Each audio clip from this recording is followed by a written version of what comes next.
Hi everyone, iPlusന്റെ പുതിയൊരു വീഡിയോയിലേക്ക് സ്വാഗതം. 8 തസ്തികകളിലേക്ക് ഒരൊറ്റ പരീക്ഷയാണ് മെക്കാനിക്കൽ എഞ്ചിനീയേഴ്സിന് വേണ്ടി ജൂൺ 9-ാം തീയതി PSC നടത്തുന്നത്. മെക്കാനിക്കലി ഡിപ്ലോമയോ അതിനു മുകളിലോ ക്വാളിഫിക്കേഷൻ ഉള്ളവർക്കുള്ള ഒരു സുവർണ അവസരമാണ് വരുന്നത്. 8 തസ്തികകളിലേക്കാണ് ഒരൊറ്റ കോമൺ എക്സാം, ഒരൊറ്റ സിലബസും ഒരൊറ്റ പരീക്ഷയുമായിട്ടാണ് PSC നടത്താനായിട്ട് ഉദ്ദേശിക്കുന്നത്. PSCയുടെ ജൂൺ മാസത്തിലെ പരീക്ഷാ കലണ്ടറിൽ കൃത്യമായ വിശദമായ സിലബസും വന്നിട്ടുണ്ട്. ഏതൊക്കെ തസ്തികകളിലേക്കാണ് ഈ പരീക്ഷ എന്നുള്ളത് നമുക്ക് നോക്കാം. ഒന്നാമത് 676/2022 വർക്ക്ഷോപ്പ് ഇൻസ്ട്രക്ടർ മെക്കാനിക്കൽ. ഇത് തന്നെയാണ് ഏറ്റവും ഇമ്പോർട്ടന്റ് ആയിട്ടുള്ള പരീക്ഷ. ഡ്രാഫ്റ്റ്സ്മാൻ ഗ്രേഡ് 2 അല്ലെങ്കിൽ ഓവർസിയർ ഗ്രേഡ് 2, ഇൻസ്ട്രക്ടർ ഗ്രേഡ് 2 എന്നുള്ളതാണ് ഈ തസ്തികയുടെ ഗ്രേഡ് വരുന്നത്. വർക്ക്ഷോപ്പ് ഇൻസ്ട്രക്ടർ മെക്കാനിക്കലിന് 54 വേക്കൻസികളാണ് PSCയുടെ നോട്ടിഫിക്കേഷനിൽ തന്നെ ഉള്ളത്. ഈ 8 തസ്തികകൾ കൂടി നമ്മൾ നോക്കുകയാണെങ്കിൽ നോട്ടിഫിക്കേഷനിൽ തന്നെ 60-ലേറെ വേക്കൻസികളുണ്ട്. അതുകൊണ്ട് തന്നെ നിയമനം നമുക്കൊരു 100-ലേറെ എന്താണെങ്കിലും ഈ റാങ്ക് ലിസ്റ്റിൽ നിന്ന് പ്രതീക്ഷിക്കാനായിട്ട് സാധിക്കും. പിന്നീട് പ്രധാനപ്പെട്ട പരീക്ഷ വരുന്നത് 272/2020 എന്ന നോട്ടിഫിക്കേഷൻ എന്ന കാറ്റഗറി നമ്പറിൽ ഓവർസിയർ ഗ്രേഡ് 1 ഇറിഗേഷൻ, ഓവർസിയർ അല്ലെങ്കിൽ ഡ്രാഫ്റ്റ്സ്മാൻ ഗ്രേഡ് 1 ഇറിഗേഷൻ ഡിപ്പാർട്ട്മെന്റിലേക്കുള്ള തസ്തികയാണത്. ആന്റിസിപ്പേറ്റഡ് വേക്കൻസി എന്നാണ് നോട്ടിഫിക്കേഷനിൽ പറഞ്ഞിരിക്കുന്നത്. 3 വർഷം മുന്നേ വന്ന നോട്ടിഫിക്കേഷൻ ആണ്. അതുകൊണ്ട് തന്നെ കുറേയധികം വേക്കൻസികൾ ഇപ്പോൾ അതിലും ഉണ്ടായിട്ടുണ്ടാകും. അതുകൂടാതെ 411/2020, 412/2020 ഈ രണ്ട് പരീക്ഷകൾ draftsman grade 2 technical education NCA vacancy ആണ്. അതിന് 4 ഒഴിവുകൾ തന്നിട്ടുണ്ട്. 514/2020 plant engineer mechanical coir marketing ഫെഡറേഷനിലേക്ക് പ്ലാന്റ് എഞ്ചിനീയർ മെക്കാനിക്കൽ തസ്തികയിലേക്കുള്ള പരീക്ഷയാണ് അവിടെ നടക്കുന്നത്. നോട്ടിഫിക്കേഷൻ 2020 വന്ന നോട്ടിഫിക്കേഷൻ ആണ്. അന്ന് ഒരു വേക്കൻസി മാത്രമാണ് അതിൽ നോട്ടിഫൈ ചെയ്തിരിക്കുന്നത്. അതിനുശേഷം 254/2022 കഴിഞ്ഞ വർഷം വന്ന സീനിയർ ഡ്രില്ലർ, ഭൂജല വകുപ്പിൽ സീനിയർ ഡ്രില്ലർ തസ്തികയിലേക്കുള്ള പരീക്ഷയും ഇത് തന്നെയാണ്.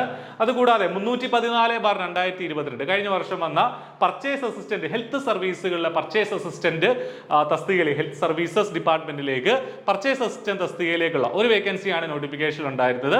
അതിലേക്കുള്ള തസ്തികയും ആ പരീക്ഷയും ഇതിനോടൊപ്പം തന്നെ നടത്തും. കൂടാതെ 404/2022 ഫോർമാൻ ഗ്രൗണ്ട് വാട്ടർ ഡിപ്പാർട്ട്മെന്റിൽ തന്നെ ഫോർമാൻ തസ്തികയിലേക്കുള്ള ഫോർമാൻ അല്ലെങ്കിൽ സ്റ്റോർ ഇൻചാർജ് തസ്തികയിലേക്കുള്ള പരീക്ഷയും ഇതോടൊപ്പം തന്നെ. സോ കുറെ അധികം തസ്തികകളിലേക്കുള്ള പരീക്ഷകൾ ഒരൊറ്റ പരീക്ഷയായിട്ട് നടത്തുകയാണ്. സമീപകാലത്ത് ആദ്യമായിട്ടായിരിക്കും ഇങ്ങനെ ഇത്രയധികം തസ്തികകളിലേക്ക് ഒരു സിംഗിൾ പരീക്ഷയിൽ നിന്ന് പരീക്ഷ നടത്തി റാങ്ക് ലിസ്റ്റ് ഉണ്ടാക്കി ആളുകളെ എടുക്കുക.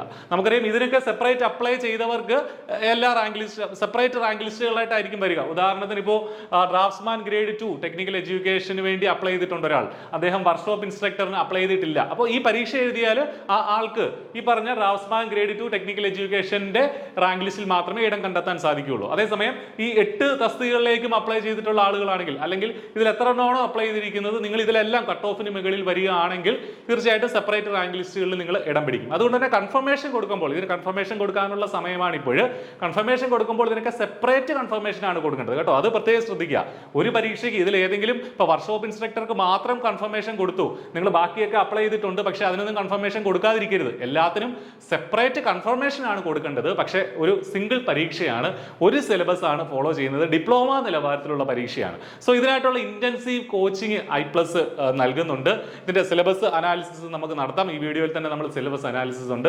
ഇന്റൻസീവ് ആയിട്ടുള്ള കോച്ചിങ്, മോക്ക് ടെസ്റ്റുകളും അതുകൂടാതെ അസസ്മെന്റ് ടെസ്റ്റുകളും ഒക്കെ ഉൾപ്പെടുന്ന ഒരു ഇന്റൻസീവ് ആയിട്ടുള്ള കോച്ചിങ് iPlus മുന്നോട്ട് കൊണ്ടുപോകുന്നുണ്ട്. വളരെ അഫോർഡബിൾ ആയിട്ടുള്ള ഒരു ഫീല് നിങ്ങൾക്ക് ഈ കോഴ്സിൽ ജോയിൻ ചെയ്യാനായിട്ട് സാധിക്കും.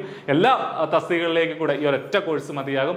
വീഡിയോടൊപ്പമുള്ള ഡിസ്ക്രിപ്ഷനിൽ കോഴ്സിന്റെ ലിങ്ക് ഉണ്ട്. എന്തെങ്കിലും ഡൗട്ട്സ് ഉണ്ടെങ്കിൽ നിങ്ങൾക്ക് ആ നമ്പറുകളിൽ വിളിച്ച് നോക്കാം. സോ നമുക്ക് ഇതിന്റെ സിലബസ് കൂടി ഒന്ന് അനലൈസ് ചെയ്യാം. എന്താണ് ഇതിന്റെ സിലബസ് എന്ന് നോക്കാം.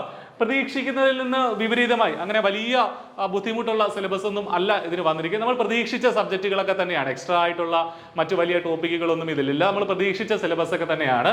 നമുക്ക് നോക്കാം എന്തൊക്കെയാണ് സിലബസിനുള്ളിലുള്ളതെന്ന്. ഫ്ലൂയിഡ് മെക്കാനിക്സ് ആദ്യം തന്നെ 10 മാർക്കിന് ഫ്ലൂയിഡ് മെക്കാനിക്സ് ഉണ്ട്, 10 മാർക്കിന് ഹൈഡ്രോളിക് മെഷീൻസും ഉണ്ട്. So fluid mechanics and hydraulic machines എന്ന് പറയുന്ന സബ്ജക്റ്റിൽ നിന്ന് 20 മാർക്കാണ് നമുക്ക് കിട്ടുക. സോ വളരെ ഇമ്പോർട്ടൻ്റ് ആയിട്ടുള്ള കാര്യങ്ങളാണ് ഈ 2 സബ്ജക്റ്റിൽ നിന്ന് നമുക്ക് കിട്ടുക. അതിന്റെ കൃത്യമായിട്ട് നോർമലി നമ്മൾ ഫ്ലൂയിഡ് മെക്കാനിക്സിലും ഹൈഡ്രോളിക് മെഷീൻസിലും ഒക്കെ പഠിക്കുന്ന കാര്യങ്ങളൊക്കെ തന്നെയാണ്. എക്സ്ട്രാ ആയിട്ടൊന്നും ഇതിനകത്ത് പഠിക്കാനില്ല. നോർമലി ഉള്ള കാര്യങ്ങളൊക്കെ തന്നെയാണ് നമുക്ക് പഠിക്കാനുള്ളത്. അതിനുശേഷം തെർമോഡൈനാമിക്സ് കൊടുത്തിട്ടുണ്ട്. തെർമോഡൈനാമിക്സ് 10 മാർക്കിന്റെ സിലബസ് ആണ് തെർമോഡൈനാമിക്സിനും കൊടുത്തിരിക്കുന്നത്. നമുക്കറിയാം ഡിപ്ലോമ ഡിപ്ലോമ നിലവാരമുള്ള മെക്കാനിക്കൽ എഞ്ചിനീയറിംഗ് പരീക്ഷകളുടെ സിലബസ് വന്നിട്ട് തന്നെ കുറേ കാലമായി. അപ്പോൾ ഈ കുറേ നാൾക്ക് ശേഷം വരുന്ന ഒരു ഡിപ്ലോമ ലെവൽ സിലബസ് ആണ് അല്ലേ. സോ തെർമോഡൈനാമിക്സിന്റെ 10 മാർക്കിനാണ് തെർമോഡൈനാമിക്സും ഇതിൽ കൊടുത്തിരിക്കുന്നത്. നമ്മൾ നോർമലി പഠിക്കുന്ന കാര്യങ്ങളൊക്കെ തന്നെയാണ് ഇതിനകത്തുള്ളത്. അതുകൂടാതെ thermal engineering and power plant engineering അതിനും 10 മാർക്കാണ് സിലബസിൽ കൊടുത്തിരിക്കുന്നത്. ഇതിൽ ഈ പറഞ്ഞ പോലെ fuels, combustion of fuels, calorific values തുടങ്ങിയ കാര്യങ്ങളൊക്കെയാണ് ഈ പറഞ്ഞ തെർമൽ ആൻഡ് പവർ പ്ലാന്റ് എഞ്ചിനീയറിംഗിൽ ഇൻക്ലൂഡ് ചെയ്തിരിക്കുന്ന സിലബസിൽ. Mechanics of solids, mechanics and strength of materials, അപ്പോൾ മെക്കാനിക്സിനേക്കാളും കൂടുതൽ സ്ട്രെങ്ത് ഓഫ് മെറ്റീരിയൽസിന്റെ പോർഷൻ ആണ് ഇതിൽ കൊടുത്തിരിക്കുന്നത്. 10 മാർക്കാണ്. ഒരുപാടൊന്നും പഠിക്കാനില്ല. കൃത്യമായിട്ട് PSC പറഞ്ഞിട്ടുണ്ട്, ആ കാര്യങ്ങൾ മാത്രം പഠിച്ചാൽ മതിയാകും. Centre of gravity, moment of inertia, പാരലാക്സിസ് theorem, stress and strain, thermal stress തുടങ്ങിയ ബേസിക് ആയിട്ടുള്ള നമ്മൾ നോർമലി പഠിക്കുന്ന കാര്യങ്ങൾ തന്നെയാണ് സ്ട്രെങ്ത് ഓഫ് മെറ്റീരിയൽസിന്റെ സിലബസിൽ കൊടുത്തിരിക്കുന്നത്. അടുത്തായിട്ട് എഞ്ചിനീയറിംഗ് മെറ്റീരിയൽസിലും ഒരുപാട് അങ്ങ് ഡീപ്പായിട്ടൊന്നും പോയിട്ടില്ല. മെറ്റീരിയൽ സയൻസിന്റെ മറ്റു കാര്യങ്ങളിലേക്കൊന്നും പോയിട്ടില്ല. ഹീറ്റ് ട്രീറ്റ്മെന്റും മെറ്റൽസ് ആൻഡ് അലോയ്സും ഹീറ്റ് ട്രീറ്റ്മെന്റിനാണ് കുറച്ചുകൂടി ഇമ്പോർട്ടൻസ് കൊടുത്തിരിക്കുന്നത് ഈ പറഞ്ഞ എഞ്ചിനീയറിംഗ് മെറ്റീരിയൽസ് സിലബസിൽ. അതുകൂടാതെ മാനുഫാക്ചറിംഗ് പ്രോസസ് ആൻഡ് പ്രൊഡക്ഷൻ എഞ്ചിനീയറിംഗിനും 10 മാർക്കുണ്ട്. അതും എല്ലാ മാനുഫാക്ചറിംഗ് പ്രോസസ് ഒന്നും അതിൽ ലിസ്റ്റ് ചെയ്തിട്ടില്ല. കാസ്റ്റിംഗ് ഒക്കെ ഒഴിവാക്കിയിട്ടുണ്ട്. സോ ബേസിക് ആയിട്ടുള്ള workshop practices, carpentry, foundry, sheet metal, welding, smithy, കൂടാതെ ചില machine tools, drilling machine, planing machine, slotting machine തുടങ്ങിയ കാര്യങ്ങളൊക്കെ ഏറ്റവും ബേസിക് ആയിട്ടുള്ള കാര്യങ്ങളാണ്. അങ്ങനെ സിലബസ് അങ്ങനെ വളരെ വിശാലമായിട്ട് വാസ്റ്റ് ആയിട്ടില്ല. ഈ പറയുന്ന കാര്യങ്ങൾ, ഈ പറഞ്ഞ ടോപ്പിക്കുകൾ മാത്രം പഠിക്കാനായിട്ട് ശ്രദ്ധിക്കുക. അനാവശ്യമായിട്ട് നമ്മൾ പഠിക്കേണ്ട കാര്യമില്ല. അതിൽ നിന്നൊന്നും ക്വസ്റ്റ്യൻ വരാനുള്ള യാതൊരു ചാൻസും ഇല്ല. Engineering drawing and machine design ആണ് അടുത്ത 8ാമത്തെ മൊഡ്യൂളായിട്ട് കൊടുത്തിരിക്കുന്നത്. അതിനും 10 മാർക്കായിട്ട് കൊടുത്തിട്ടുണ്ട്. പ്രൊജക്ഷൻ ഇതിനകത്ത് പഠിക്കാനുണ്ട്. Projection, first angle projection and it simple, ellipse, parabola, hyperbola, development of surfaces. Normally engineering ഡ്രോയിങ്ങിൽ നമ്മൾ പഠിക്കുന്ന ബേസിക് ആയിട്ടുള്ള കാര്യങ്ങൾ പ്രൊജക്ഷൻ ആണ് ഇവിടെ കൊടുത്തിരിക്കുന്നത്. അത് ഇവിടെയുണ്ട്. കൂടാതെ പവർ ട്രാൻസ്മിഷനും ഈ ഭാഗത്ത് നമുക്ക് പഠിക്കേണ്ടതായിട്ടുണ്ട്. മെഷീൻ ഡിസൈനിന്റെ ഭാഗത്ത് പവർ ട്രാൻസ്മിഷനും നമുക്ക് പഠിക്കേണ്ടതായിട്ടുണ്ട്. 9ാമത്തെ മൊഡ്യൂളായിട്ട് IC എഞ്ചിൻസും സ്റ്റീം ബോയിലേഴ്സും ഇൻക്ലൂഡ് ചെയ്തിട്ടുണ്ട്. സോ IC എഞ്ചിൻസിന്റെ ബേസിക് ആയിട്ടുള്ള കാര്യങ്ങൾ, സീറ്റൈൻ നമ്പറും ഒക്ടൈൻ നമ്പറും ഒക്കെ പഠിക്കാനുണ്ട്. എങ്കിലും ബേസിക് ആയിട്ട് IC എഞ്ചിന്റെ കാര്യങ്ങൾ. ദെൻ ബോയിലേഴ്സ് നോർമലി നമുക്കൊരു മെക്കാനിക്കൽ എഞ്ചിനീയറിംഗിന്റെ പരീക്ഷയിൽ പ്രതീക്ഷിക്കാവുന്ന സിലബസ് തന്നെയാണ്. ബോയിലേഴ്സിന്റെ കാര്യങ്ങളും ഇതിനകത്ത് പഠിക്കാനുണ്ട്. സ്പെസിഫിക് ആയിട്ട് പറഞ്ഞിട്ടുണ്ട് ഏതൊക്കെ ബോയിലറുകളാണ് പഠിക്കേണ്ടത് എന്നുള്ളത്. അത് മാത്രം പഠിക്കുക.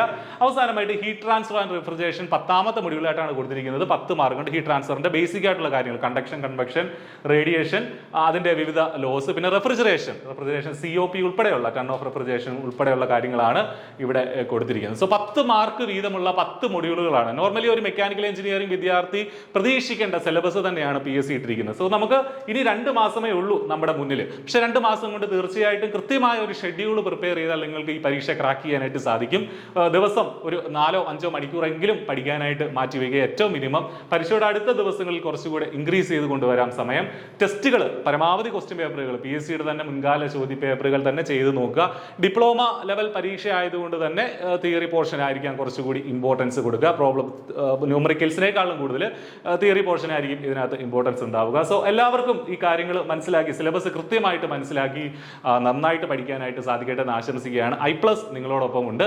ഈ പരീക്ഷ ക്രാക്ക് ചെയ്ത് നല്ലൊരു സർക്കാർ ജോലി നേടാനായിട്ട് നിങ്ങൾക്ക് സാധിക്കട്ടെ എന്ന് ആശംസിക്കുകയാണ്. Thank you.